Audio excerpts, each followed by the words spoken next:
Mga kabatang na magbubukid, magandang araw po muli sa inyong lahat. Narito po tayo upang pag-usapan po natin kung ano po itong pagkakaiba ng murder o yung tinatawag po natin sa destruction of life. Makikita po natin ito sa crimes against person.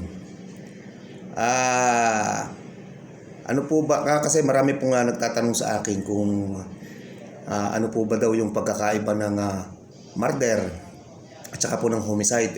Pareho din lang naman daw pagpatayan. Pero pag pinag-usapan po natin yung tinatawag po nating destruction of life, marami pong klase ng pagpatay o yung nakakumit, yung commission of crime sa pagpatay po ng isang tao. Bali, ang pagkakaiba po nito ay napakaraming elemento, katulad po ng tinatawag po nating murder.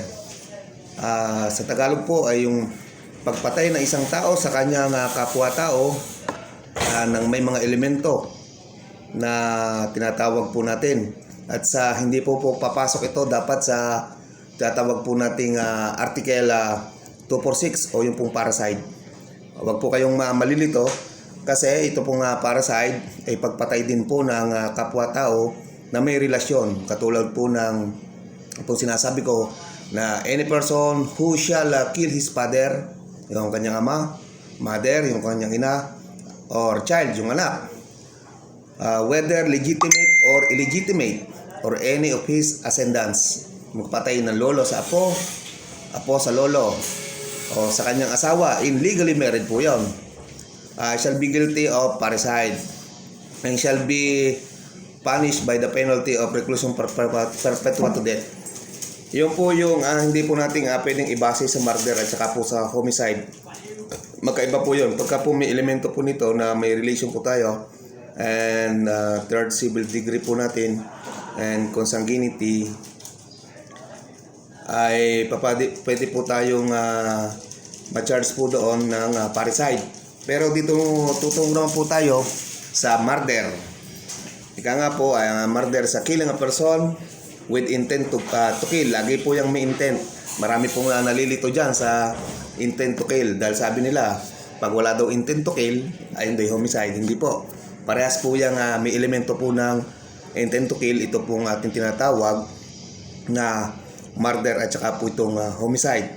Pero ang pagkakaiba lang po nito, ito pong murder ay napakalawak at napakarami pong elemento na papatibay. Ito po yung tinatawag natin sa revised penal code po natin yung under the qualifying aggravating circumstances. Ano po ba itong mga ito? Ito po yung tinatawag natin with intent to kill, with treachery. Pag sinabi po natin treachery, ito po yung pinatay po natin ng isang tao ng pagtraidor. Marami pong paliwanag dyan sa treachery, sa elemento po ng treachery. Or ito pong tinatawag natin taking advantage of superior strength. O halimbawa po, ang pinatay po natin ay mahina at ito pong pumatay malaki. Halimbawa po, maliit po itong pinatay. Dahil sa maliit po ito, wala po siyang kakayanan. Pinatay po niya na may intention, malaki, gumamit po with superior strength, gumamit ng baril o ano pong patalim para patayin po at humina po yung depensa ng ating biktima. Meron pa pong isa, yung pong tinatawag natin with the aid of armed men. Yun nga po, gaya po na sabi ko, yung may mga armas or pinahina po yung depensa ng kalabans. Tapos yung consideration of price, reward, or promise. Ano po ba itong consideration? Pinatay po yung tao sa pamamagitan po ng pagbabayad, premyo o yung pangako para patayin po yung tao. Ito po yung elemento po ng murder. Yung pong by means of inundation. Pag sinabi po bang inundation, ito po yung pinatay po natin ang tao sa pamamagitan po ng lunod. Pinatay din po natin ang tao sa pamamagitan po ng apoy. O sinunog po natin, nilason po natin, o pinasabog po natin. O yung isa po ay ating pinatayo at binangga po ng ating locomotive o yung automobile, yung tatawag po natin. Pinatay po sa pamamagitan ng pagbangga na ito po ay may malis, ang tinatawag nating motibo or and intent to kill. Yan po ay isang mga elemento po yan ng murder. Sa occasion po ng kalamidad, halimbawa in time of calamities na pagputok po ng bulkan, nagkaroon po tayo ng pagpaplano, pagpatay doon sa ating gustong patayin. Ito po ay papatak pong elemento na napakatibay din po. At saka po yung tinatawag po nating katulad din, isa pa pabalikan ko, sa bulkan, bagyo, epidemic, or yung public calamity, yan po yung mga elemento po kung tayo po papatay sa mga panahong yan. Saka po yung ating tinatawag na evident premeditation. Ano po ba yung evident premeditation? Ito po yung pagtukoy at pagpaplano sa pagpatay, kasi pasok na po diyan yung tinatawag po nating three triad of crime, yung ating tinatawag na motive and capability. Yun po, yung tatlo po ng three triad of crime. Pasok po ito doon sa tinatawag natin with evident, yung pong opportunity. Yan. Capability and opportunity. Motive, opportunity, and capability. Yan po yung evident premeditation, yan po yung pinagplanuhan. Tsaka kasama din po din with cruelty, yung pagpapahirap bago patayin. Ano po ba yung mga pagtorture, yan. Sa homicide naman po, yan din po yung pagpatay na tinatawag po natin na hindi naman po siya papasok dun sa sinasabi kong mga elemento, kagaya na sinabi kong qualifying aggravating circumstances. Wala po yung sinasabi ko na yung katulad po ng pinagplanuhan, yung katulad po ng may evident premeditation na yan, saka po yung may treachery. Napakalawak po kasi nakakalito din po kung hindi po natin maunawaan po ang interpretasyon ng batas. Bibigyan ko po kayo ng isang halimbawa ng homicide. Halimbawa po si A at saka si B ay nagiinuman. Sa kanilang pag-iinom ay meron silang hindi na pagkakaunawaan at pagtatalo. Itong si A ay bumunot ng patalim at sinaksak si B dahil sa kanilang pagtatalo at namatay, naging sanhi ng pagkamatay ni B.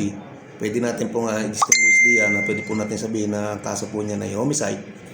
Pero kung ito po ay halimbawa, itong si A at si B ay nagiinuman, nagkagalit sila, nagkaroon ng galit.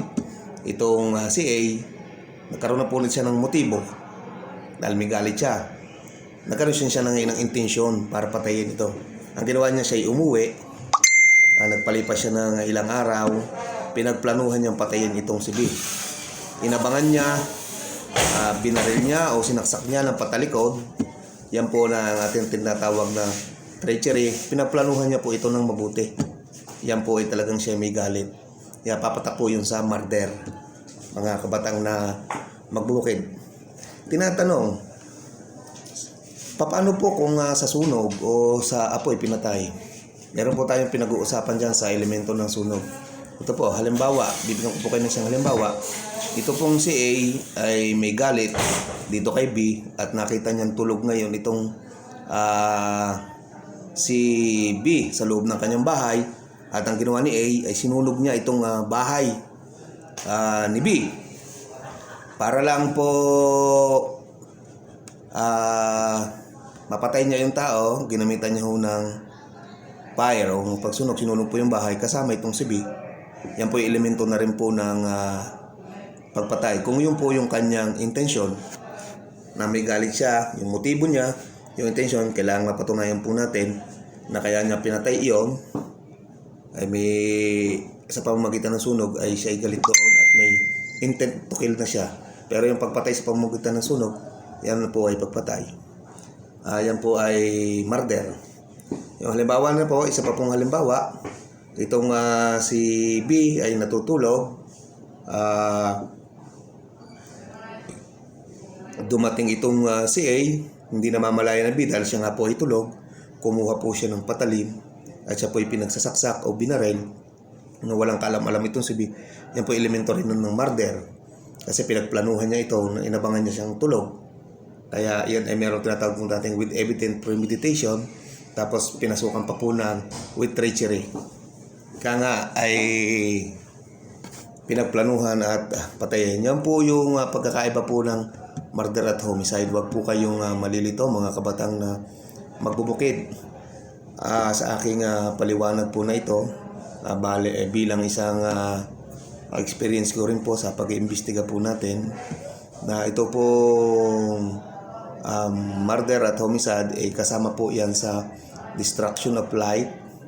Yan sa matatagpuan po natin sa crimes against a person, Title 8. Ito pong Chapter 1, tapos Section 1. Makikita po natin dito yung parricide, murder at homicide. Ito po ay nasa revised penal code po natin. Kaya po ako na gano'n para malinawagan po yung mga nagtatanong kung ano po yung pagkakaiba po ng mga pamamaraan ng pagpatay po nitong tao. At kung akin pong dagdag na bonus, ano po ba itong tinatawag po nating principal by direct participation,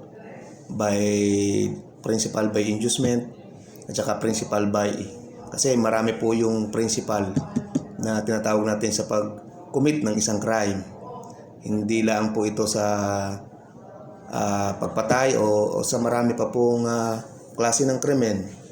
Ang pangatlo po yung by principal by indispensable cooperation. Bibigyan ko po kayo ng isang halimbawa sa elemento ng murder, yung pagpatay. Yung pong tinatawag nating mga gun for hire o yung mga hired killer. Bale, meron pong nag-uutos sa kanila.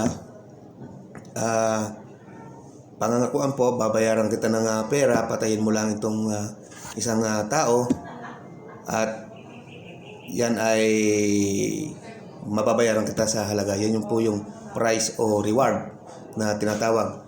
Yung pong nagutos, mga kabatang na magbubukid, yan po yung tinatawag na principal by inducement. Ngayon, yun naman pong gumawa, yung sa tupad, pumatay dun sa tao dahil sa inutusan, ang tawag po sa kanya ay principal by direct participation.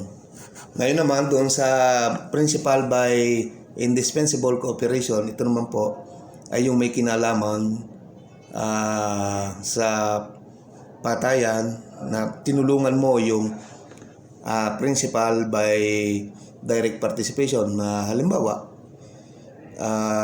alam mo na papatay ni A itong si B. Ngayon, tinulungan mo itong si A na mapahiram ng baril, at binuksan mo yung pintuan nitong si B kung siya may nasa loob, at pinatay ni A itong si B. Dahil yan po ay medyo malito kayo, baka sabihin nyo, kasi meron din po tayong tinatawag na accomplices, mga kabatang na magbubukid. Yan po yung ating mga elemento ng pagkakaiba po ng homicide at saka ng murder. Parehas po sila na meron pong intention to kill. Intent to kill kung tawagin po natin, mga kabatang nabubukid. Dahil wag lang po itong tinatawag po natin sa article 246 yung parricide. Gaya po ng sabi ko, wag lang pong papasok doon sa mga elementong iyon na ang pinatay po ay magkakadugo. In third consanguinity, infinity, na may relasyon po sila sa dugo. Ama, ina, kapatid, anak. Pero sa magkapatid po, marami din po nagtatanong, paano po pag pinatay po yung kapatid? Ay depende po yung sa elementong papasok, kung ito po ay murder or homicide. Kasi hindi na po kasama sa elemento yung magkapatid. Kasi nga ang sabi nga po ay with a third degree blood, in relation to blood, ang pinag-uusapan po natin dito. Marami pong salamat para po sa aking mga sumusuporta po sa akin. Marami pong salamat, at sa mga bago pa lang po sa aking channel, please subscribe and click the notification bell para po sa ating mga bagong update na video. Sa susunod po ay tatalakayin naman po natin kung ano po yung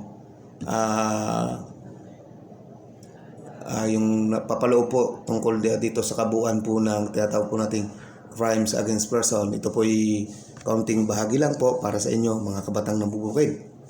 And marami pong salamat sa inyo at magandang hapon.